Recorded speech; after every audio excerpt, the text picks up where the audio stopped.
Mummy धीरे धीरे झाड़ो। का धीरे धीरे झाड़ी? यही ना कहत रहे, बच्ची हो बाल कटाए ला, लेकिन तू कहा सुना माना तू आयो माय करती है। 10 दिन बाद स्कूल खुले वाला बा।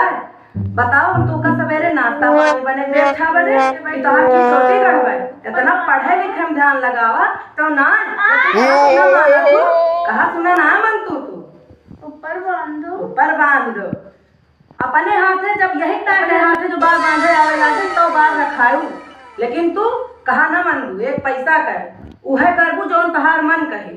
हमार कहा तू कसम खाए ले यहाँ न मन दू। पढ़े लिखे में मन तू तो ना समा पढ़े लिखे में करा तो आज कितना आगे निकल जा, लेकिन अभी ना समझ में आवत बा। समझ में तब आए ना जब पूरा बचपना जी लेबू तो समझ में आए। कहा ना या नहीं आए हाथे में लेके बैठी है। आज से हमरे लगे यार ना बार बंधावे का हम